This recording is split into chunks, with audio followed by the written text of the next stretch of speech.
Thank you.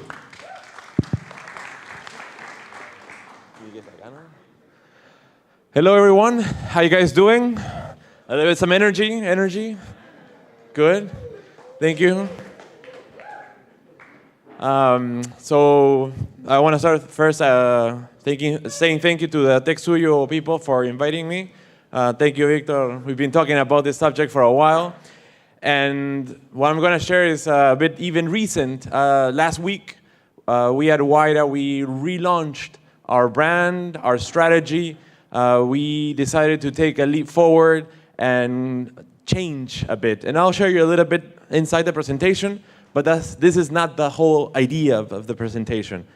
I want to share today something about how to combine startups with corporates. So first, I want to test a little bit my audience. I want to see the background of each of you. So raise of hands. Who here works at a startup or is a founder of startup or has founded a startup in the past? Please don't be shy. Okay. Okay. Small group, but good. Now let's do corporate. How many here work at a corporate? Big company. Okay. Everybody else that didn't raise their hand are unemployed? Yeah, okay, studying, it's okay. It's the same thing. Okay. So this is going to be interesting for both of you guys. We'll learn a little bit of why we want to do this together. So just as a concept, open innovation means opening our company to innovate with the ecosystem. That's pretty much the concept. But we'll see a little bit different ways how we can do it. So first, I want to share you a little bit the reason why we want to do this. So back in 1955, the average age of a company in the Fortune 500 was about 60 years old. Okay? You know, these are the leaders of the industry. Today, that same list now is, the average age is 20 years old. This means that those industrialists, those big companies, are moving to the tail of the list and giving way for the young tech companies. So this is a challenging moment for most of them. And the underlining message here is that if you don't innovate, you probably won't survive in this new era. So we have to start thinking, how are we going to change? How are we not going to keep doing the same thing, thinking that we're going to be okay? And if you start correlating this with the explosion of startups, you start seeing that there might be a coincidence between these two things. It's not a matter of chance that today we have more companies, more young companies trying to take businesses from the big ones. And this reality, in fact, is not only happening around the world. We're starting to see it in Peru. And Charlotte did a really good overview of our situation. I'll just compliment a bit, which is from the OECD report. We have around 500 startups that are born yearly. We know that the success rate is not big, but the number is growing actually in 60% year after year. So this explosion of startups that I mentioned that we've seen in some other parts of the world, it's becoming a reality in our country. So we're thrilled to see the things that we're going to build in the future. And this, if we combine it with a seed capital that's being raised, PECAP, also mentioned by Charlotte, and we as WIDA, we're founding members as well. The statistics says, the research and the numbers we picked is that every year, 30% of seed capital is being invested. So 2016 to 2017, we've seen 30% growth of how much money is invested in startups. And we believe this is going to continue growing. So those indicators that I mentioned before, they can explain a lot of why we are going to see more startups in the future in Peru. So let's continue. So I want to give you an example, real life examples. We all are very familiar with Netflix. A company that not very old, but it seems like they're already super well established. We'll probably have an account with them. But back then, they were the young startup that was trying to, build a new business from the small holes that other companies like Blockbuster just didn't care too much about. And this is the typical case where a startup goes into a niche which is unserved or poorly served by bigger companies, for example, Blockbuster, and where bigger companies like Blockbuster are not really interested in what the startups are doing. They're more focused on their same size competitors. They're thinking, startups, not my deal. I want to see what these guys are doing. Those are my competitors. And this is where they make the huge mistake. They undermine the startup, and then when they realize it's just too late, they're out of business.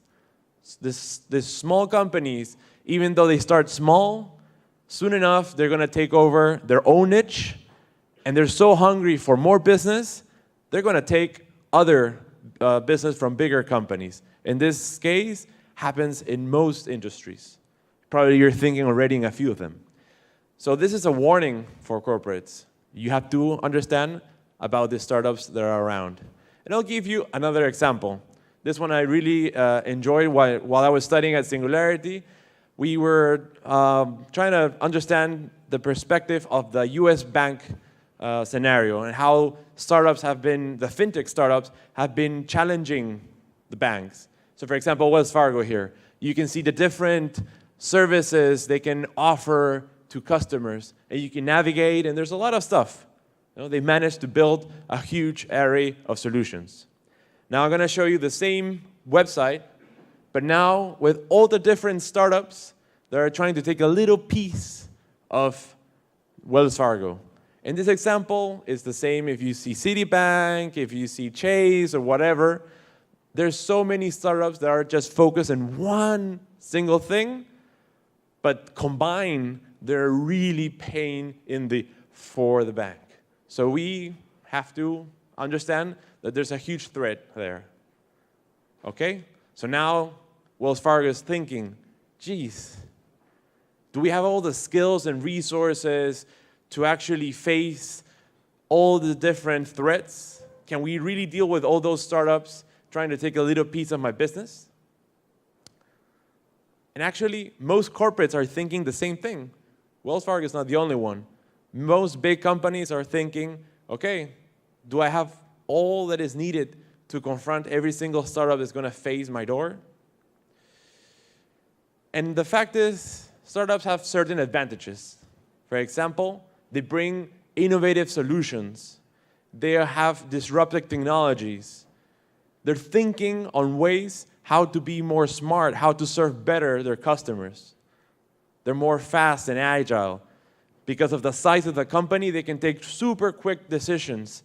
They don't need to have many meetings and board sessions and so on. They can act fast. They can also hire really talented people that are more passionate on working on a startup, or they have vesting and option pools and so on. And it's easier for startups then to attract that talent. Although, and what happens with the corporates? It's the other way around. Because they're big, they take slower decisions. They have to, moving takes them more while. They're really risk adverse. They don't want to take decisions because there's no incentives of taking risk. Why would I risk my job by trying to be more innovative? So even though corporates have all these things, those cons, there's still good things that corporates have. For example, they have a strong labor force. They have a lot of resources, a lot of power they can use in their advantage. They've already won a certain market share that they can still exploit. They have a lot of information of their current market that they can use. So yes, there are things that corporates have in advantage. It's not all lost. But based on this information, all the pros and the cons both of the startup and the corporate, are we still like ready to really challenge all the different startups that are popping up? Is one of the solutions just fight with every single startup that appears in our path? Do we really have that energy? Is it that smart? Or should we think of another alternative? Should we partner up? Should we work with startups? You know, it also is very challenging. So we really need to take that thought. We need to think about it. And this is something that most companies are not doing today. And that's why this is an invitation for corporates and startups to think, why not collaborate? Let's join this new era of collaboration. I like to use the example of elephants for corporates. You know, don't get me wrong. You know, elephant is a really amazing animal, but why we use elephant? Because it needs a lot of energy to move. You know, they're big. It requires a lot of effort to coordinately move in the same direction. And if we're corporates and we don't understand that we're not the agile one, then we're going to fail working with startups. We're not a startup. Even if we try doing so many agile and stuff like that, we have to recognize that we're not. But what we sort of imply with this is that we should continue being an elephant, but we should work with gazelles. They are more agile. These are the startups. So this thing we say at WIDA is, let's help the elephant, Telefónica, to become more of to help them dance with the gazelles without, stepping on the toes. This is the art that we're pushing for. How you do this is the key. So we needed to devise different strategies. It's not easy. It's not doing intros. That's easy. Anyone can do that. There's even consulting companies that's like, oh, I'll introduce you to 10 startups. Okay, that's nice. We go beyond that. So we needed to devise different things. So for example, we restructure completely the purchasing processes in Telefónica to work with startups. And if you ever sold something to a big company, they pay 90 days, and you have to fill these forms, and you actually have to sometimes pay the corporate a fee to be a provider. Insane, right? Okay, we don't want our startups to do the same thing. So we change all the processes so it's fast, lean, and less time consuming for entrepreneurs. It's not perfect yet. I still get complaints. But if they saw how we were in the past, they will be like, okay, I can deal with it. Other things, for example, and this is key. Like if you're ever thinking on doing open innovation and you don't have the CEO or the president of the company on board, you're lost. You really need that person to be fully committed.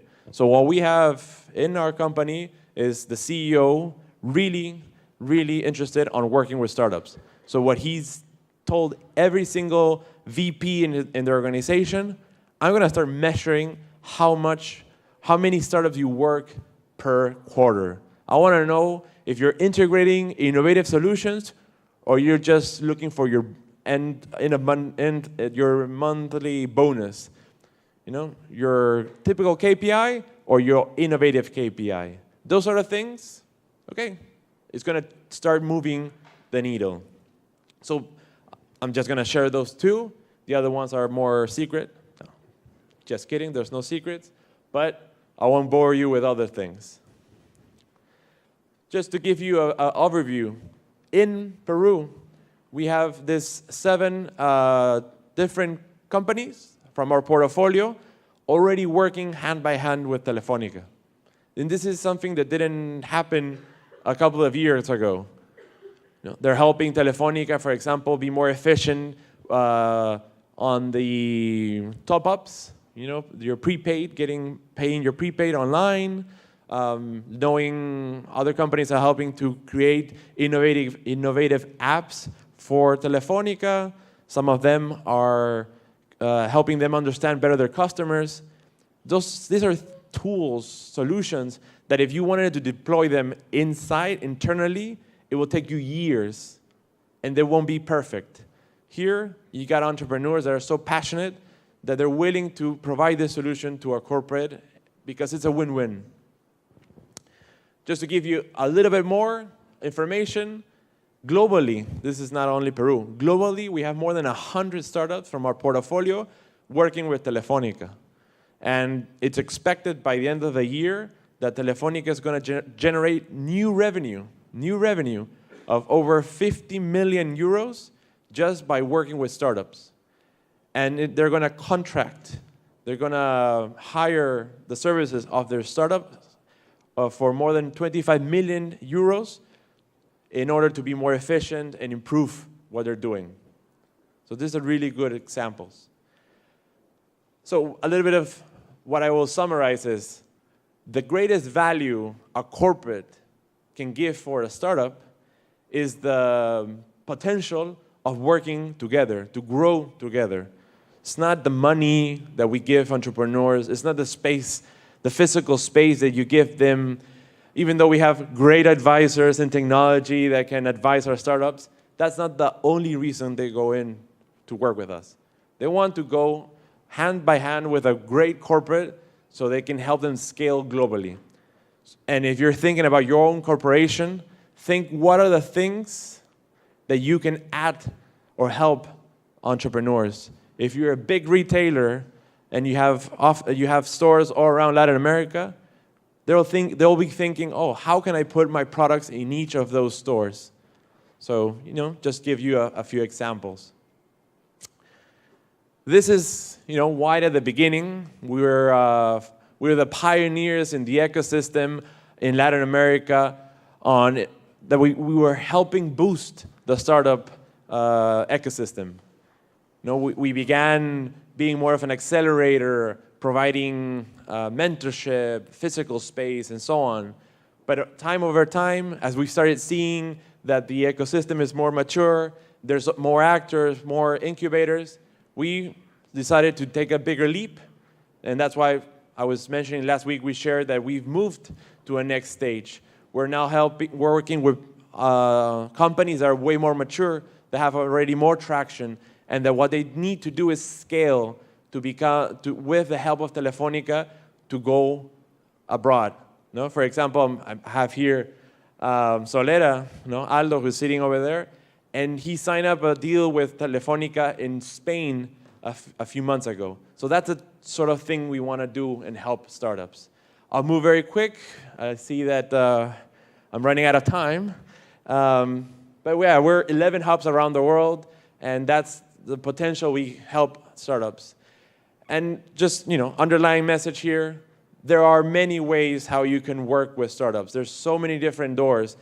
You can quickly do hackathons, which is like the first step most corporates do, because they're like thinking, what can we do which is not too risky and doesn't involve too much money but has value?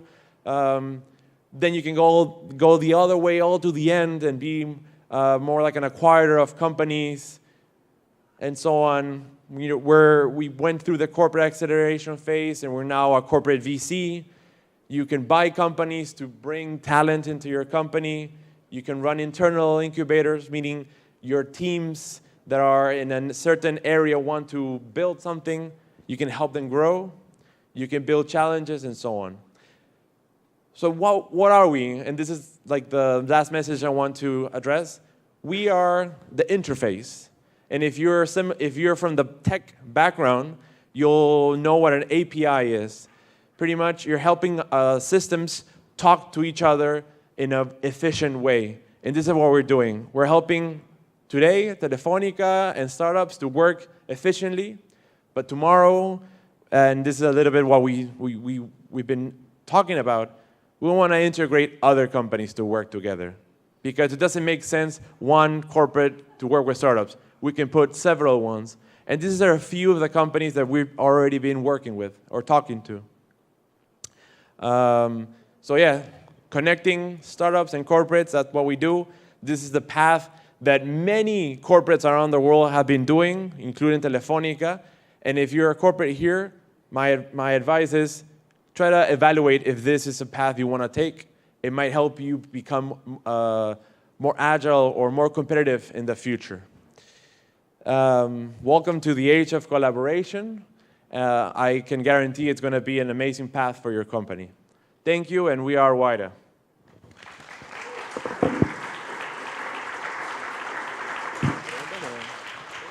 Thank you very much, Jaime, for sharing with us what WIDA is doing. Just keep up the inspiring and amazing work you're doing. We have time for maybe one question.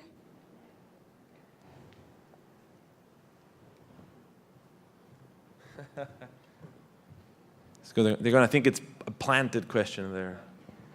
I see it. Yeah, very interesting presentation. Does WIDA work with the startups only on the, I don't know how to call it, the incubation process, or do you also, have some sort of relationship afterwards? And how long does this process is? Sure. So at the beginning, we did the typical accelerator model of the 12-month program where we did like a batch scouting. So we would do a call. Startups would apply. We would then invite them to, we will filter the applicants, choose 20 of those, bring them for the WIDA week, where at the end of the week there will be a judging process. And our external judges would choose the 10 best startups that are successful in that country. Most of them were in idea stage. They were PowerPoints. And those would go through the 12-month program and get $50,000 on investment. That program or that process worked very well for probably the 5 first years of WIDA. We're 7 years old today. And we started evolving over time, and we stopped doing that. We started investing in more mature companies, not really focusing on, here's your physical space, I need to see you working, or I'll mentor you and stuff like that. It's more like building business together. That's growing commercially. So that's a little bit more the moment where we today. We don't do batches, we don't do calls. We are a venture capitalist. We meet the entrepreneur, we discuss their business, and we find it interesting, we'll invest. We'll invest between $50,000 and $150,000 per startup, and that's our value proposition of today. Thank you.